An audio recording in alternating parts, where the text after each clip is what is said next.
Hello, film fans. Welcome to the Film vs. Film podcast. My name is Martin Harries, your host, and I'm joined by the film encyclopedia man, Boaz Dix. We are a couple of filmmakers on occasion, but mainly can't stop yapping about movies. On this podcast, every episode we pick a topic from a film that's coming out at the cinema or on VOD. Myself and Boaz pick our favourite film from that topic, or team up against a guest and battle it out to decide which film will become the greatest film of all time. If you enjoy this podcast, please leave us a 5-star review and subscribe. Please enjoy part 2.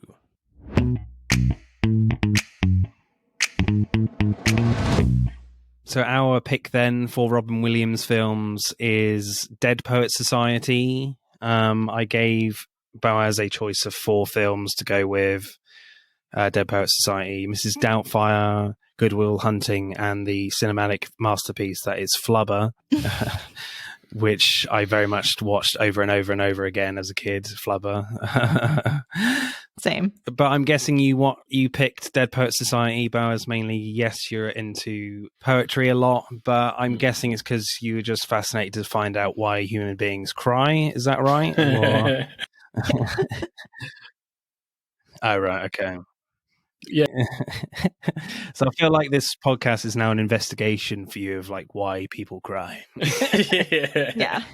I'm like Terminator 2, Arnie. Like, yeah.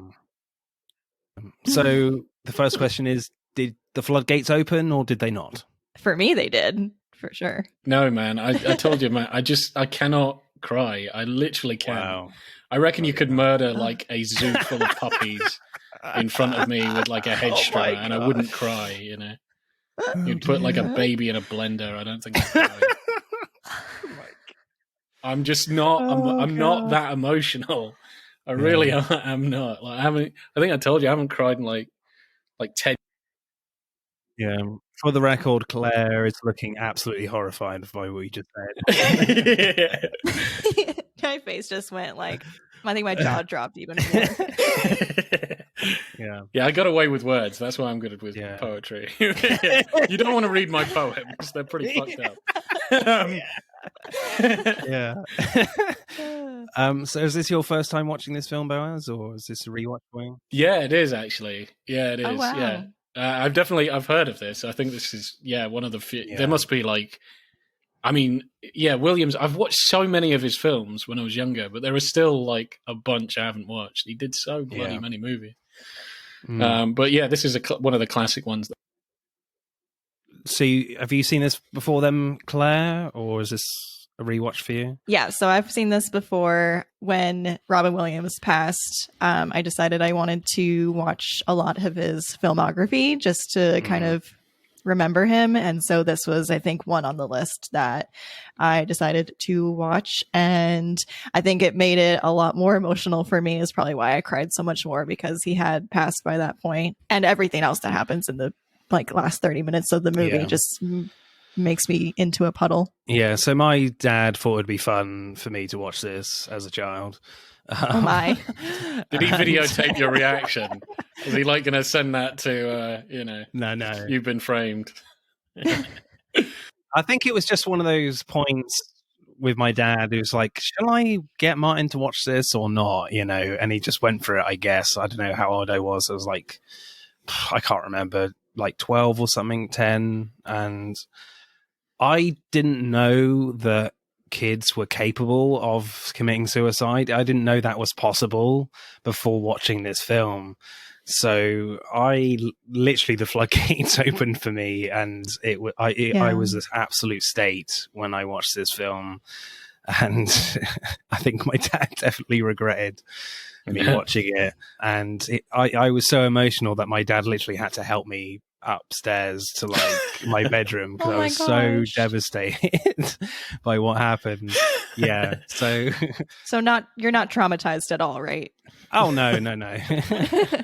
Well, I don't think so anyway. We need to see a doctor about that. I'm not sure. But... Yeah, you can't watch Midsummer Night's Dream or anything like that without losing your shit. Right? I've seen a lot of Shakespeare plays, never that one. Really? Probably because of this. Yeah, it's just Maybe because my dad never bought me a ticket. Yeah. I don't know. Yeah. So yeah, this was a very profound experience for me as a kid, and I don't think I've actually watched it since until now. Wow. I don't know whether I was just afraid to watch it again, or I never really came across it, or wanted to watch it again. So I'm not going to lie, I was a little bit apprehensive going into this again, watching it, but I was a bit teary, but certainly not as much as I cried when I was small. So. But yeah, this film is quite remarkable for me. So, what happens in Dead Poets Society, Boaz? Dead Poets Society is set in a like a really posh school, and it kind of follows the students at this school, and their curriculum is really very formal, and there's no outside the box thinking, and it's very routine, and everything's planned out, and their parents have planned out their futures and just everything. So it's really quite academic and really boring and very sterile. And they get a new teacher of poetry called Mr. Keating. It's Robin Williams, who is he's very, very passionate about poems, and he has a very unorthodox method of teaching to get the kids to sort of free their minds. Under his guidance, they start basically like taking his adage on board that they should like seize the day and just do what they love and screw the rules and think for themselves. So they form a Dead Poets Society, which is something Keating did at his old school when he was a kid, and they go to the woods every night and recite poetry and hang around and just have fun. And yeah, it just follows their adventures as they're like taking his inspiration to try and like live a free life in this very kind of prison-like school. So initial reactions to this, Claire. What did you make of this? I think when I first saw it, I really enjoyed it up until the awful scene happens at the end, and then I was mortified and very heartbroken by what takes place. But up until then, I felt very passionately about I'm glad they're becoming free thinkers and getting to do what they want. But there's very much an ominous thing in the back of my mind, at least, where I was like, this is not going to end well because they're going to get attention from the school and the administration, and they're not going to like this. So I knew it was going to be building to something harsh. I didn't expect what does end up happening. And then I just remember being furious and pissed off the rest of the movie until the end, when I was just like, I don't know, it just makes you want to screw the patriarchy, and just I don't know. It really makes me very passionate. Down with the system. Yeah. Boaz, what's your initial reactions to this one then? No, I quite liked it. I thought a lot of the kids, Robert Sean Leonard, sorry. And a lot of the kids and Ethan Hawke, and they were great, just great characters, great journeys. I obviously love Robin Williams. I quite liked most of the film. I think you already hinted at what was going to happen before I watched it. And so one of the things that I thought was kind of... Oh, did I? Oh. Yeah. So, but, I don't really kind of mind about that. But it is kind of interesting because you don't kind of get a sense... I always got a sense this is going a bit too well. Do you know what I mean? Yeah. It gets really quite optimistic throughout the film, and you're they're just trying stuff. They're living their life. They're taking on this thing, and it's just succeeding. It's succeeding with all of them. And then you're usually in a film, they'll have to go over a hurdle. You could do in the usual structure. It's an uphill struggle to get what you want. And then when you get it, everything's fine. But everything's going easy. And then it's it gets really hard towards the end. Quickly, it's it flips the order of things. Because usually you have the struggle first and then, the victory over the struggle. But it's victories. And then, just a huge, basically the most jolly guy there. And the most optimistic, Neil Perry is, I think, the character's name. Mm-hmm. Mm-hmm. Yeah, that his dad goes hard on him and ruins his life, and then he offs himself, and you're like, fucking hell. And then it just gets worse. Just everything goes to shit. You're like, Jesus Christ. So yeah. And it doesn't like come with a resolution where any of that is changed, but it's more like a sort of spiritual victory. Like they haven't, their spirits aren't broken, but like everybody's life is ruined. Like there is no like material success here. Right. So I think it's just a very interesting way, to formulate a structure, script structure. So this is, of course, directed by Peter Weir, one of my favorite film directors for me. I'm still gutted he doesn't make films now.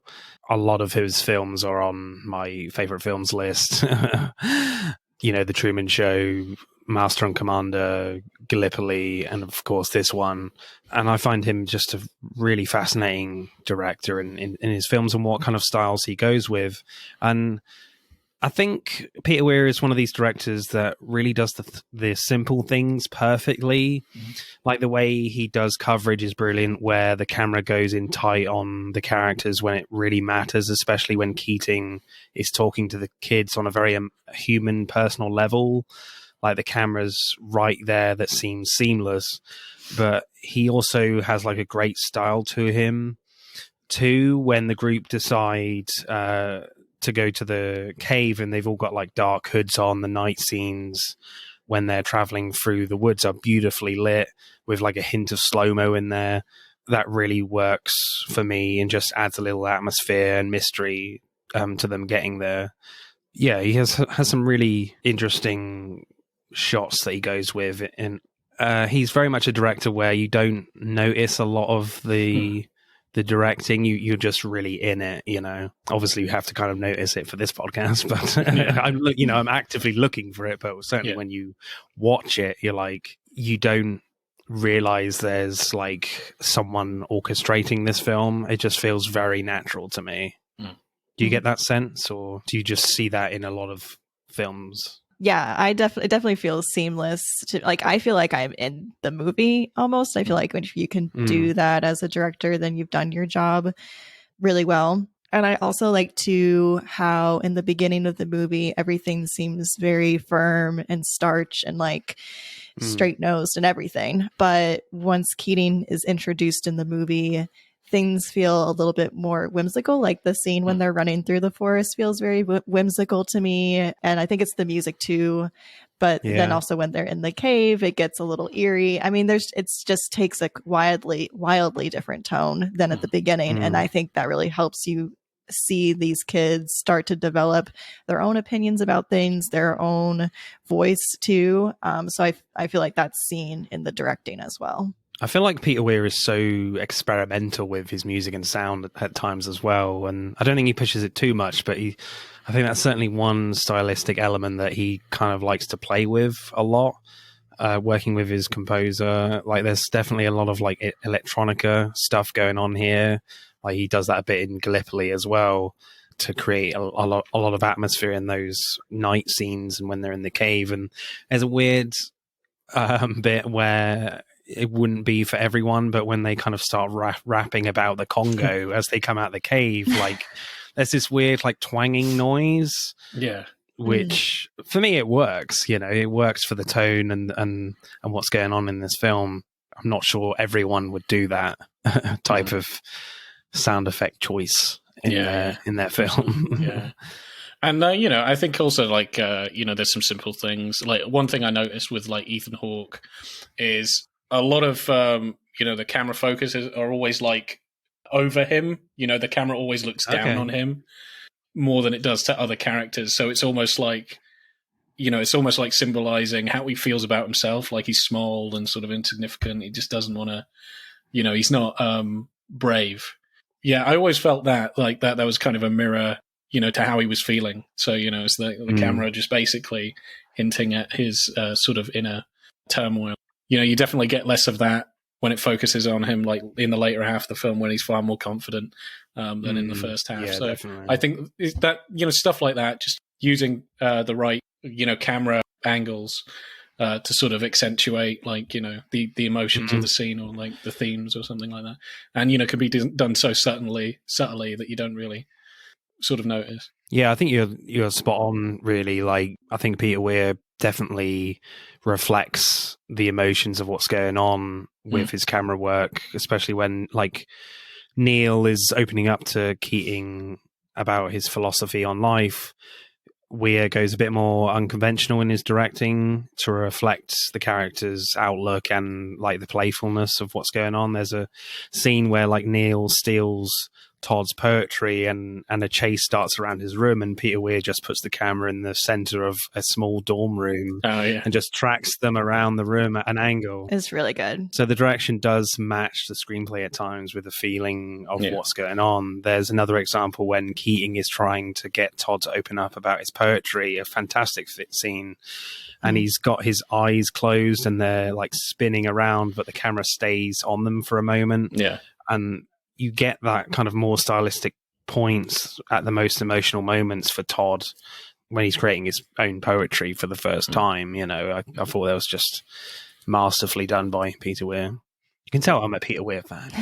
Yeah, because I do agree. Like, even though the camera is, it's not POV or something, it's going through sort of the same thing, as Ethan Hawke. So it's spinning around them while they're spinning. It's disorientating for you as it is for him.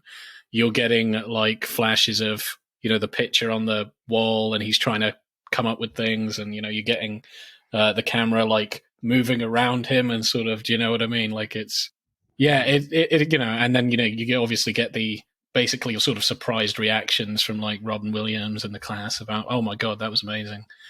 So which he gets when he opens his eyes of like, oh shit, I'm actually like pretty good.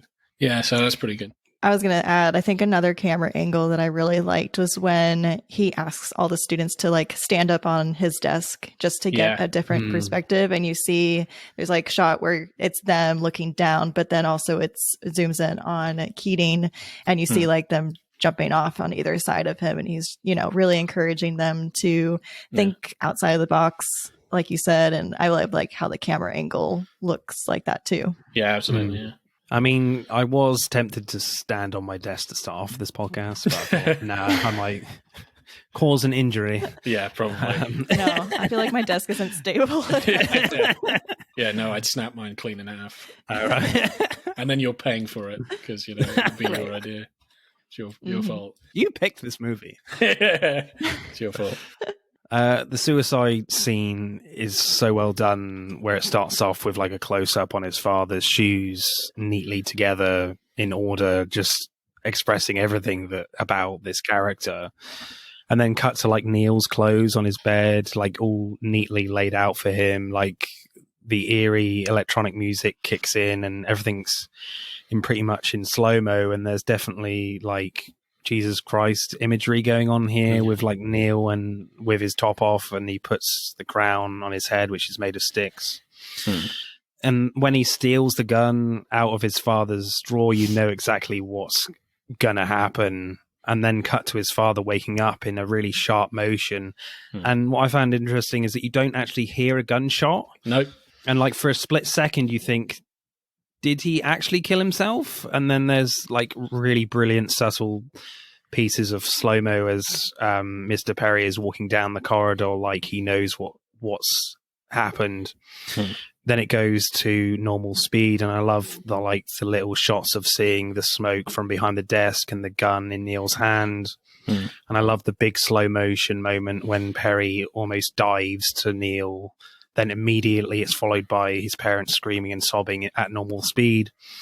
So I love how like Weir depicts how like time moves in a strange way sometimes during traumatic events in one's life. So I think it's just constructed in such a brilliant way of just messing with time in a traumatic moment. Like just the whole ritual of it, as he's preparing. And yeah, I think you're right. Like very religious, and the music is great, and just how quiet it is, like in background noise and stuff. Yeah, it's very, very ominous. And even when it cuts to Ethan Hawke waking up, and his friend is above him, and just like tears in his eyes, and he's like, what's up? And he's like, he's dead. And at first I was kind of a bit annoyed because I was like, then it cuts, and I was like, hang on a minute, I wanted to see Ethan Hawke's expression. But then they're outside in the snow, and like that's when he sort of like he's trying to be calm and just be like, oh, he would have liked like this, outside. And then he just kind of breaks down, and I was like, fucking hell. I thought that was pretty good as well. Claire, what did you like about those scenes? So when I watched this for the first time, I obviously didn't know that it was going to lead into Neil committing suicide. And so, but like as I'm watching it, I realized something terrible is about to happen. And then it was when I saw the gun where I was like, I see where this is going. And it was definitely emotional. And the fact that you don't see it, you just see like this very fast up, like zoomed in shot on his father when he wakes up. And then everything that unfolds after that, I think is really well done. And the slow zoom that happens when he finally sees his son on the ground, I feel like does a really great job in capturing that shock of what his father must be experiencing in that moment without like actually like spelling it out. It does a really good job visually telling it to you. And then, everything that happens once all of the other boys find out that he has died. Like, I think this is one of the best performances from Ethan Hawke in this moment, because like he's just like he pukes and then he's like his father did it, and they're trying to convince him no, and then he just like runs away and he just like is slipping on the snow. It just feels so desperate and so heartbreaking, and you just see him like run all the way down to a pier in this like white, beautiful, perfect snow. But it's such a terrible thing that's happening at this moment. Which I think is a great contrast, have him just like go through this horrible experience in like such a beautiful landscape. I did feel myself being a bit worried for Todd as well, because like, is he going to do something stupid as well in that moment? Because he's running towards the pier. I mean, is he going to jump off? Like, oh God, please don't, Yeah. But also I find it really interesting that they have the shot of of Neil's parents like outside of the door, so it's kind of just through the doorway. So there's a little bit of separation there of just leaving them to for a private moment kind of thing, and not being like right in their face. I don't think you need that at all. So I think it's really beautifully done. Favorite scenes or shots, people? Claire? I mean, I think some of my favorite scenes are, other than the ending, which I'm sure we'll talk about, but all the unconventional lessons that Keating goes through with his students, like I think the first one that I really love is when they're reading how to understand poetry in their book. And it is a very like analytical view of poetry. Like it's judged on a line graph basically of how good a poetry is, which is totally ridiculous. Like poetry is up to the person who's reading it in a lot of cases. And so he says, what I want you to do is rip out that page. And, everyone's very hesitant at that point because that's probably unheard of for that school. And so they all finally start ripping it out. And Keating's like, I don't hear enough rips. And so he comes around with a trash can. Keep ripping. Yeah, rip. And then another teacher walks in. Those were cool shots as well, where you got this basically like a slow amount of shots of them ripping. Oh, should I be doing this? To like this smash cut of which is so satisfying. Definitely. Boaz, favorite shot or scene? Oh man, favorite scene, probably the end. I think favorite shot though, I got some kind of unconventional shots I quite like. Okay, so one, and it's kind of a random shot. It doesn't help the story in any way. But when one of the boys is cycling to school, and you got this like really like wide shot, and there's all these birds that are on this like grassy hill that he rides down the grassy hill, and all the birds take off. I love that too. Yeah, that's pretty cool. I'm like, Jesus, have they got to find, or did they hire these birds? They got to. Must be hard to direct birds like that. Yeah, man, it's just going to be crazy. And then I like when all those birds go up, and then you've got a cut to inside the school, and there's all the students around the banisters, the stair banisters. Oh yeah, yeah. And you've just got, you know, the camera sort of just circling around just to get them all, and then continuing on its way. And I thought those two shots I really liked, and for some reason they stuck in my head. But you know, they're probably not essential to, you know, essential scenes. My favorite shot is where it's a very simple one, where a man playing bagpipes on like the little pier, and the camera tilts down and it's all in like silhouette, but like the background is all pink in the morning, and you can't see where the river starts and the sky begins. So beautiful, that shot. There are a lot of landscape shots that are just like kind of trickled in throughout that are very quick but are also very beautiful. Directing score, Claire, what are you going for? I'm going to give this a 9.5 out of 10. I think this is a really well directed movie from like I said, I feel very much in the movie. At no point did I feel like I'm out of the movie, and I feel like it takes you along the journey very nicely. Yeah. Bowers, what should we go with then? I'm not sure I was going as high as that, but a 9s I would happily go into. Do you want to go 9.1? 9.2 maybe? Sure. Yeah, cool. Right, screenplay then. I did really enjoy like the opening scenes of this film, where it's really rammed home that this prestigious school is all about like tradition, honor, respect, and all those things. You have some daddy issue stuff going on with like Neil Perry, so the students do act like teenagers messing about a little bit in his room. But I'm reminded about that bit where he barges in and he's like, "Is that a radio?" He's like, "No, science project," or something like that. Yeah.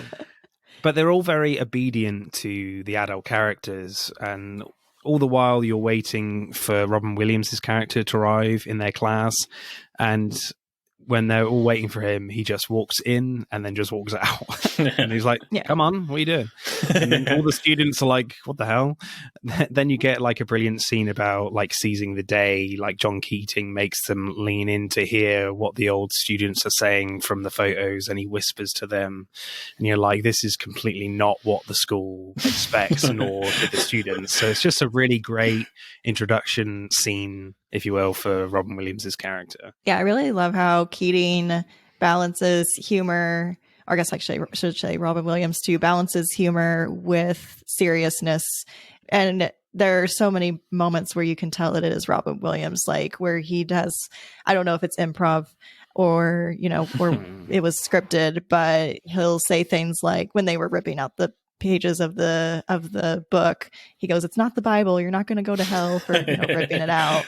So he has like that side of him, but then he also has the very introspective of like, why do we read and write poetry? It's not because it's cute, it's because we're members of the human race, and goes into this really like elegant speech. So I just love how he has both in his character. I really love like the next scene with Keating's class as well. Like you're waiting for as you kind of said earlier, Claire, you're waiting for the quirk in his teaching to arrive when they're talking about the chart, and then they rip all the pages out.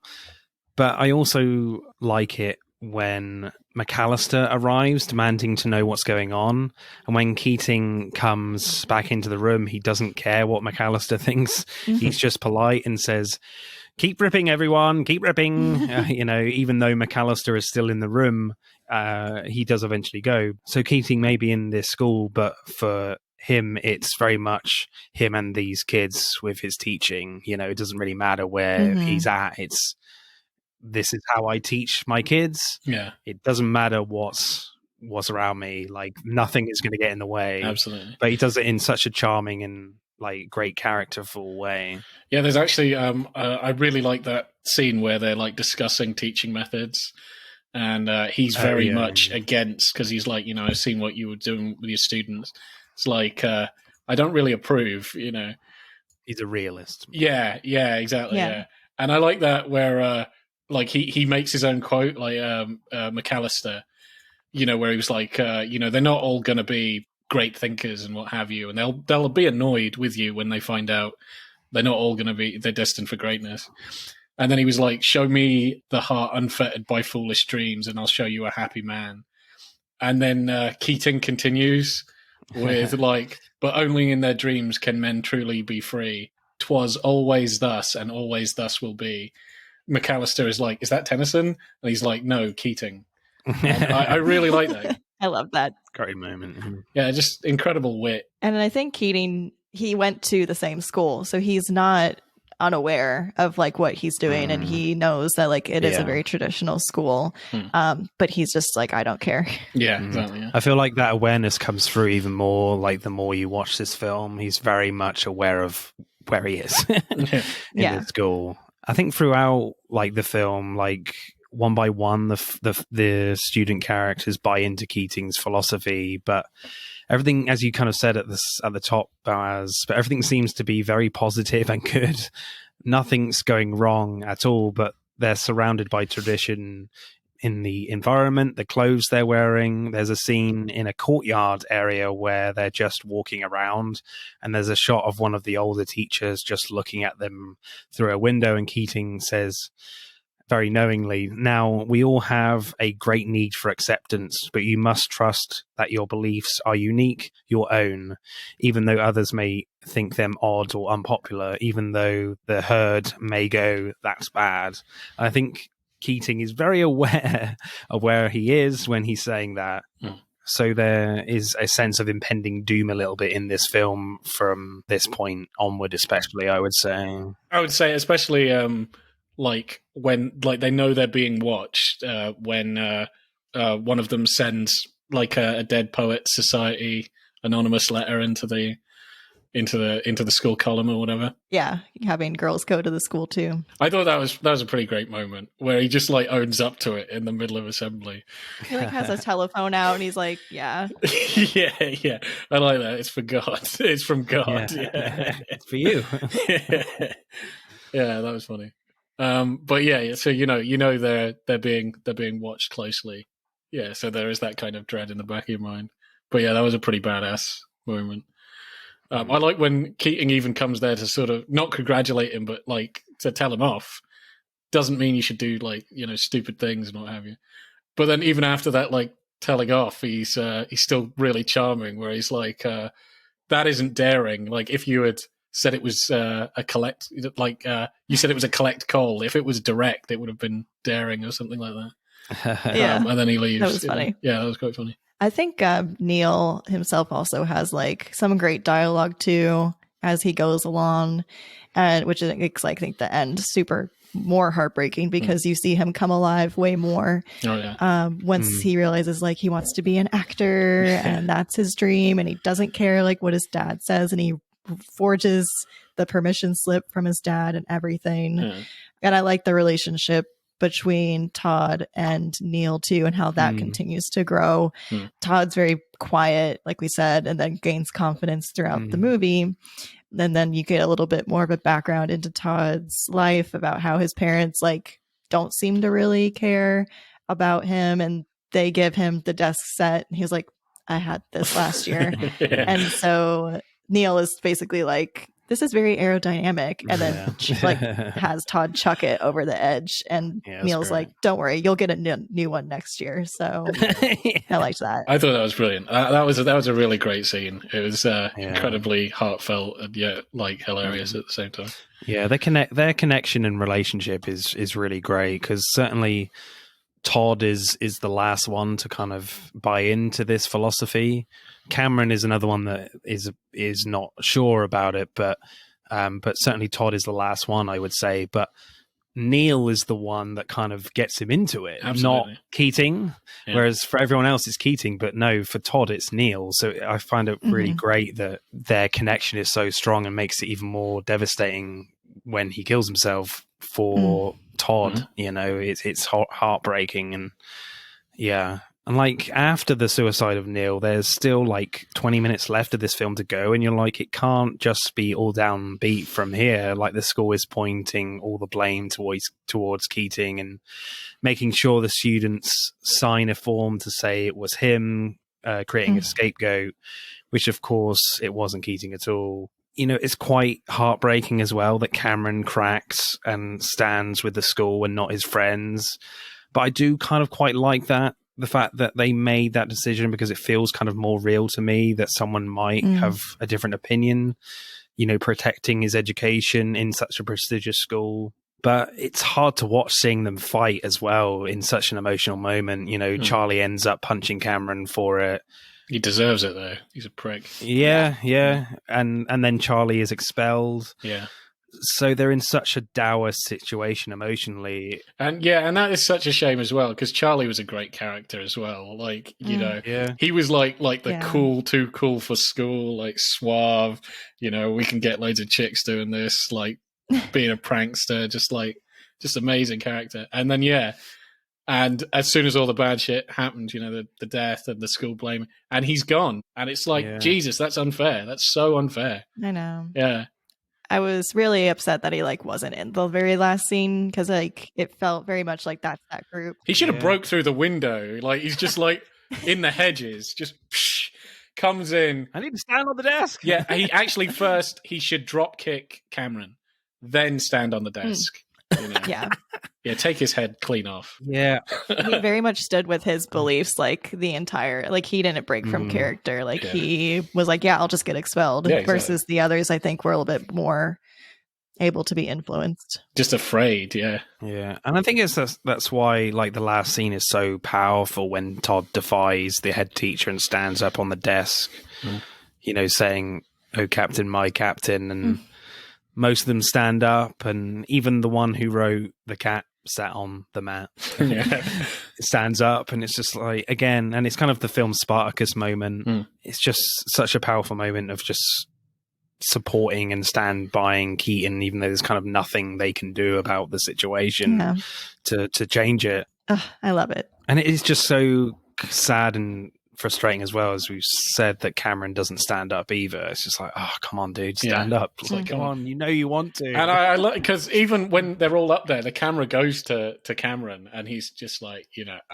you're like the struggle, and it's like, oh shit, and he doesn't do it, and I'm like, you sniveling little shit.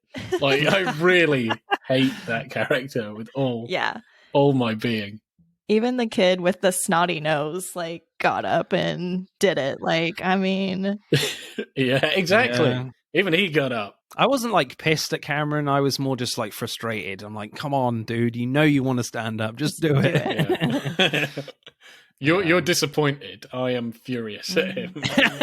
You're the Judas of the group. Yeah. Any favourite lines, people? I think, I mean...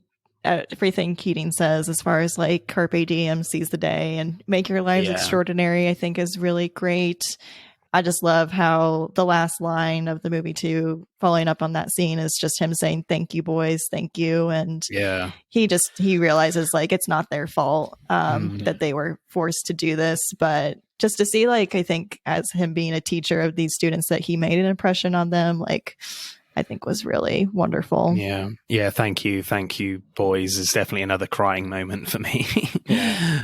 For sure. I actually quite like one of the bits of poetry near the beginning where Keating says, I think it's in that first scene where he says, like, "Gather ye rosebuds while ye may, old time is still a flying. And this same flower that smiles today, tomorrow will be dying." You know, I think it kind of like encapsulates the whole film. But I also love "Begone, J. Evans Pritchard, PhD." Begone. Or when he does like different accents of like doing Shakespeare. Oh yeah, that was pretty funny. Marlon Brando and so good. There's a bunch of different John Wayne. Yeah, that was hilarious. I think one of my favorite things was it's a pretty long sort of line, but I like that, you know, we don't read and write poetry because it's cute. We read and write poetry because we are members of the human race, and the human race is filled with passion, and so on and so forth. Is a pretty powerful, you know, paragraph, I think, about the human spirit and stuff. I'd talk about one character that is pretty weird, like, oh, what was it? Is it Knox? Is it the name? Who's like desperately in love with that guy? Riss. How did her boyfriend not stab him in the throat? Like, you know, I was like, how did he survive this? Really did.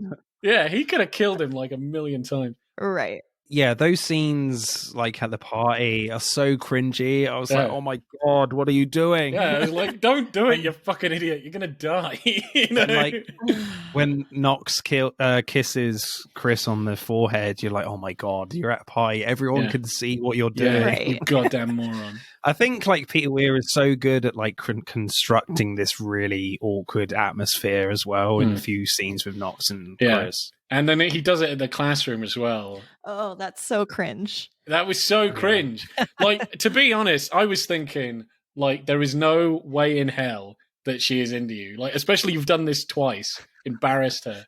Forget about, like, even the boyfriend stab him in the neck. Like, why didn't she just shoot him? You know, I'm like, how did he survive this? But obviously, you know, I don't know. It's something, right? As stupid as he is, you know. Yeah, so it worked out. But I thought it was great that they held hands at the theater. Though I was like, oh, I know. Yeah, that was sweet. That was sweet. Yeah, I like that. That was nice. I hope they're together still after the end of it. I actually also really like that scene because I knew something was off. Where like he's spilling his guts out, Neil, and it's like, you know, my dad, da da da, and he's like, you're just gonna have the conversation with him. You're just gonna have to say this is what it is, and like let me live my life, and you know whatever. But he says, yeah, you got to hash it out. And that the next day he's like, did you talk with him? And he's like, yeah. You know, he wasn't happy, but I told him what's what. And I like how, because I could even say this in directing, I missed to say that, but where the camera just kind of like lingers on Neil. And I was just like, there's something not right. I don't think he fucking did say anything. Yeah. Well, in that scene, you can tell, and I think Keaton can tell as well, that Neil is not telling the truth. Yeah, he's not telling the truth. I think I think that's one of the. It probably would be a regret of his, like at the end of the film when everything happens, of like, man, I should have pushed that. When you see how Keating reacts to Neil's death, I think is also like heartbreaking and also well done. In that there's no dialogue. He's just like walking to his desk and opens up Neil's desk and sees the book and the Dead Poets Society book and is reading it. And then you just see like Robin Williams Keating just break down. And I think that's when I broke down too. I was just like a mess. It was awful. Yeah. It's really interesting, that scene as well, of what that suggests, certainly in Keating's past as well. Like, what was he like in his time as a student at the school when he's breaking down? Because obviously he deeply regrets and is very guilty that he's allowed the kids to see his book of the Dead Poets Society. So it's really interesting that he, in my mind, he could have maybe stopped it, but that would be against his philosophy on life as well. So it's really interesting. Yeah. Just that, the fact that he's just really emotional in that moment. Definitely. You know? But I think my favorite line is, gentlemen, what are the 4 pillars? Travesty, horror, decadence, and excrement. Yeah, that was funny. That was good. Screenplay score, Claire, from Why the Flick? What are you going for Dead Poets Society? I am going to give this an 8.5 out of 10. Okay. I think it's a really well done screenplay for the most part. And like I said, I feel like it does a good job balancing moments of humor from Keating with moments of wisdom.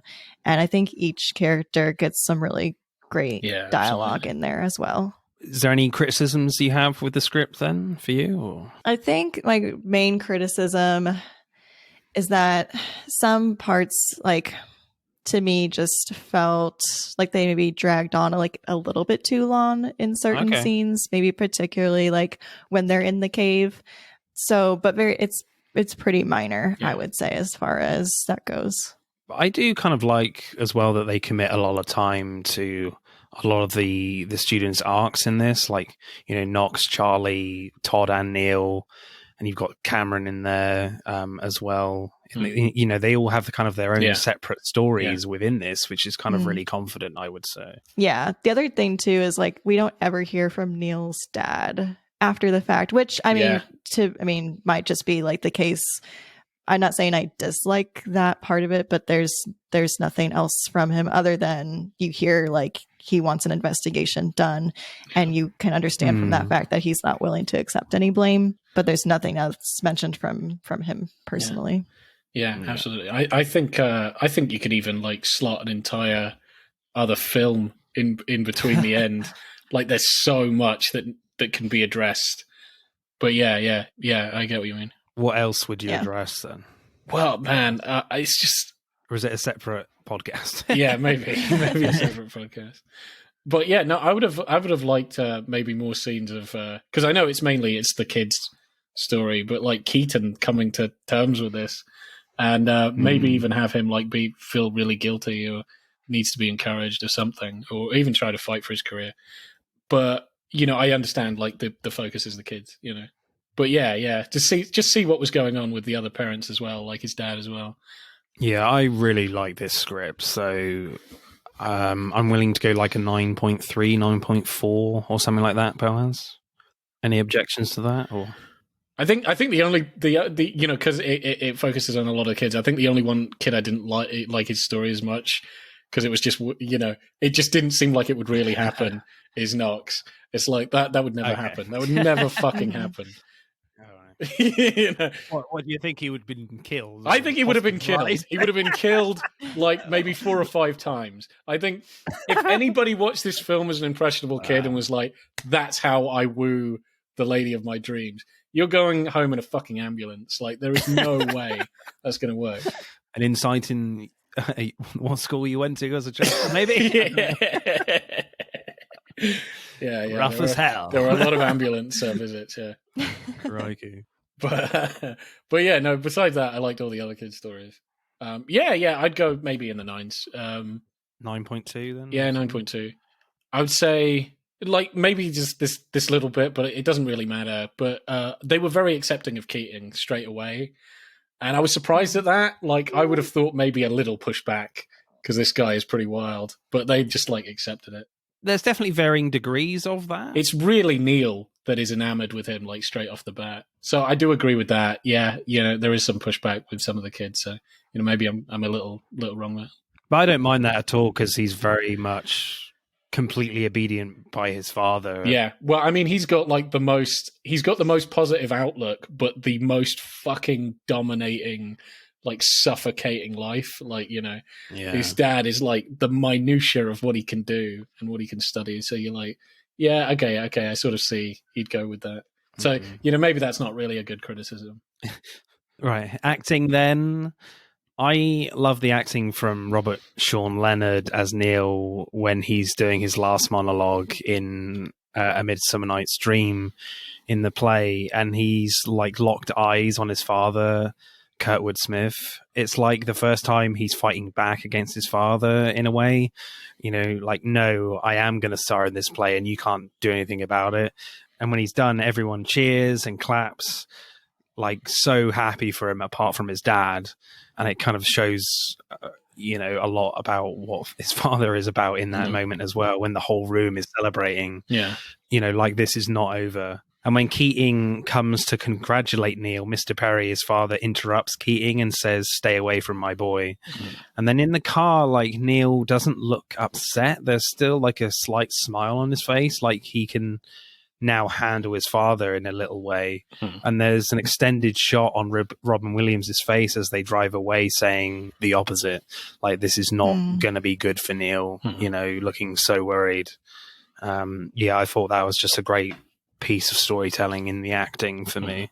Yeah, I think him as a character, it's just incredibly tragic because we see him come into his own throughout the beginning and middle of the movie, and he's so passionate about what he wants to do, and he's like, this is my calling, this is what I want to do, and my dad's gonna see this, he's gonna let me be an actor. And then he does get the biggest applause at the play, so he gets that validation from everybody but his father. And then it's almost like his best and worst night because he gets that standing ovation applause, but then his father says, "I'm going to send you to military school tomorrow," basically. And then he commits suicide and everything just comes crashing down for him. And he, by the end, when you see him walking through the house, he just doesn't have any of that passion left in him. Yeah, Robert Sean Leonard is really interesting in this film. I think certainly there's moments just before, like, he steals like the the poetry assignment from Todd, and just before he does that, Neil is kind of just like, "What the hell? What do you mean you're not going to come with us to the Dead Poets Society at the cave?" And he's kind of really annoyed at him because he's not a particularly like shy or repressed character when he's around his friends, but Todd certainly is, and certainly Ethan Hawke does an incredible job too of just looking like really shy and feeling very shy and closed off to everyone. And so I feel like the chemistry between those two actors especially was really great and very palpable. Yeah, absolutely. It just felt real and felt so believable when Todd does open up a lot more because of Neil. You get a lot of that through the acting, not necessarily through the screenplay. Any other acting moments we like? Or? I would say I really, of the group, love Dalton. Just, I know we've talked about him a lot, but just that he's this rebel, and yeah, like there's so many great highlights with him, like when he's in the cave and he plays his saxophone, and like you think he doesn't know how to play it and it's awful sounding, but then he like plays this very beautiful melody and they're like, "We didn't know you knew how to play." And he said, "Well, I played the clarinet and then I hated it, so I went to the saxophone." That part. And then also when Keating is trying to get them all to have their own walk and not walk in uniform, and then Dalton says, "I'm exercising my right not to walk." And I was like, that's perfect. That was funny. Yeah, I do love his whole demeanor. Like, he is definitely the coolest one of the group, and he just kind of like oozes that out like so effortlessly. Yeah, I thought he was really cool. I liked him. I was also going to add Kurtwood Smith, who plays Neil's dad. Not that I like him, but he makes me hate him so much, and I feel like if you do that as an actor, like you've done a good job. Yeah, absolutely. Yeah, because he is very like dominant in a scene. He doesn't crack or anything. Absolutely. He's very like cold in his acting, you know. Yeah. You feel like you can't penetrate him emotionally of how you want him to act in certain situations. Yeah. He's like projecting his own experiences onto Neil because he says, like, I didn't have these chances like you do, and I've made these sacrifices to get you here, and you're not appreciative of that. And so I feel like he's dealing with his own stuff that he's putting onto his son as a way to like make up for it. Yeah. I think like Robin Williams is like perfectly cast as Keating in this film as well. Like I can't imagine anyone else playing this role. And it's not too dissimilar to the role he's playing in Jumanji in a way where like Keating is the teacher and he wants to be respected as such. There are certainly elements that we've kind of talked about of like, he's not just one of the students, he is the teacher as well. But at the same time, he's also has this level of just being like the students as well at times. Like he's playing football with them, joining in. There's a scene too that you get in most Robin Williams films where you've mentioned Boaz, where he's doing impressions of Marlon Brando and John Wayne, like really good ones too, you know. And you would think that this should not be in this film, you know, in a film like this, but because of the chemistry they have and the tone that Weir has created here, there's an element of equal ground between Keating and the students. It's just works in that scene completely. There was something else I was thinking of too between Jumanji and this movie is just like what it has to say about father-son relationships and how that ends up, you know, obviously in Jumanji it had a nice ending and ended up working out, and the father like listened to his son, and this one we did not have that. But I was reading some trivia about this and just Robin Williams' own relationship with his father, and he had talked about how his father encouraged him to do what he wanted because his father and grandfather did not have a great relationship. They didn't have that, like his dad didn't have the ability to do what he wanted. I think his grandfather actually had passed on, and so his father had to really pick up the slack for that and like be the quote unquote man of the house. And so because of that, his father encouraged Robin Williams to go into acting or do what he wanted to do at least. And so I'm glad that we got that. Yeah. You can definitely see that in his performance emotionally in almost all of his films for sure. So we go in Full House again as our favourite performance for Robin Williams, or anyone different? Do you know? I think I'll go with the guy that plays Neil Perry, Robert Sean Leonard. Yeah, I think I'll go with him actually. Okay. I think he's probably my favourite performance. But yeah, Robin Williams probably a close second. What made it like his favourite performance for you? Is it that last scene? I don't think it's only the last scene. Like I think he was definitely one of my favourite characters. Like I just feel like one, he's so positive and bright-eyed, and yet like you can switch on a dime of being incredibly docile and really shit scared of his dad whenever he's around or he's mentioned. You've got like the inner turmoil that he's experiencing, and and his love for the theatre, his performance in the theatre.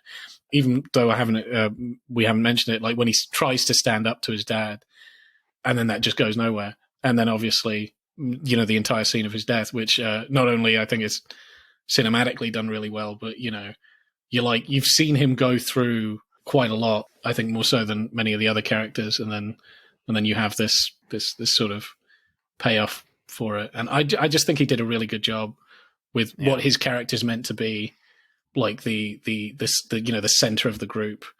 Yeah, I just really liked his performance. So, and that isn't to say anything against anybody else or Robin Williams, who I think is amazing, and I love Robin Williams. But for me, I liked him a little more. How dare you? Well, it's a free country.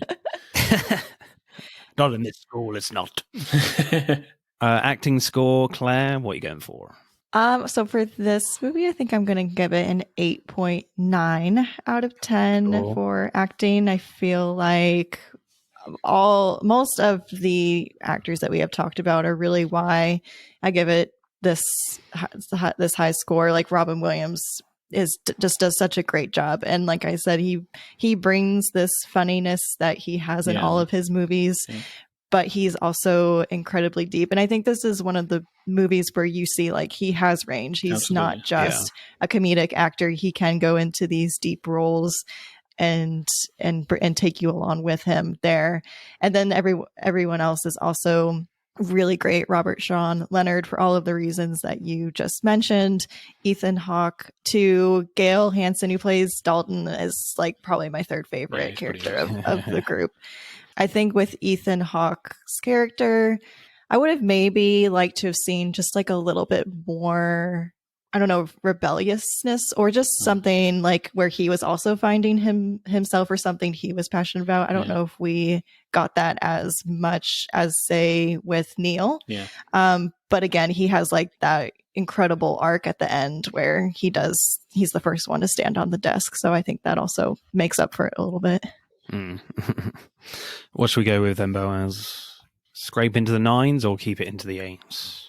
Oh man, I would go 9s as well, to be honest. Yeah? I think everyone is amazing in this. I really, even the hateful characters as well, like Mr. Perry and Cameron to a certain extent, I think they're all great. And also just like the camaraderie and the chemistry between all of them, I think works so well. Yeah. I don't think there's any weak link here in terms of the acting. Yeah, absolutely. So I would go like 9.4, 9.2, something like that.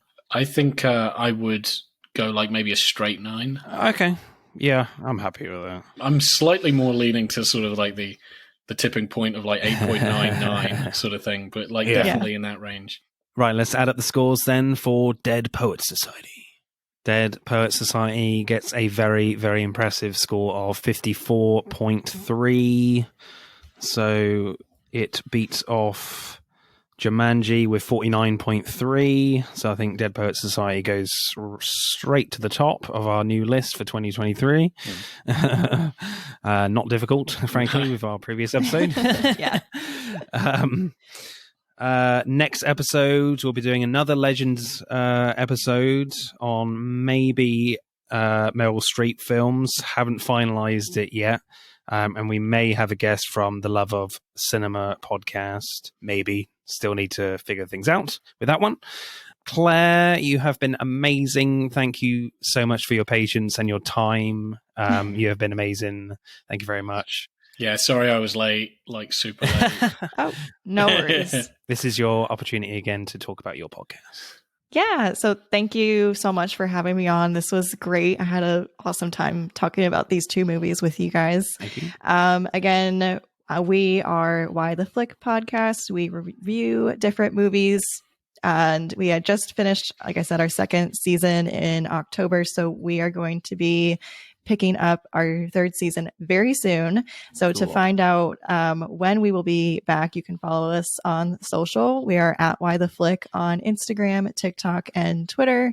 And then in the meantime, you can catch up on all of our previous episodes. We are on most major podcasting platforms, but Spotify, Apple Podcasts, Google Podcasts are the main ones. So, and also we have a Letterboxd account where we share all of our movie reviews too. Yeah, we've started a letterbox now. Well, I've started one, so I'm kind of getting into that a little bit more. Yeah, I started a personal one this year too, because I'm going to try to review every movie I watch. So we'll see how that goes. Yeah. Cool. Right. It's time to say goodbye, people. So goodbye, Claire. You've been amazing. Bye-bye. Bye. Right. And it's goodbye from Nuwanda. Bye-bye. Yes. Do the bye-bye. Bye-bye. I don't know what the fuck that was. Whatever. Going back to the Congo? Or Yeah, I don't know. Yeah, I'm just mixing it up. Some poetry. Yep. Jungle drums of Jumanji and, the beatbox stylings of Nuwanda. Yeah, keep that board game away from me. Bye-bye. That's it for part 2. Thank you for listening. We hope you enjoyed it. Check out part 1 if you haven't done so already. But don't stop there. Get involved and tell us what your favourite films are relating to the episodes. Send us a DM or comment on Instagram and TikTok at Film vs. Film Podcast, for Twitter at FVF_podcast. If you do, we'll give you a shout out on the next episode. If you're feeling really generous, you can buy us a one-off coffee at our Buy Me a Coffee account. Remember, please leave us a 5-star review and subscribe. Pod signing off.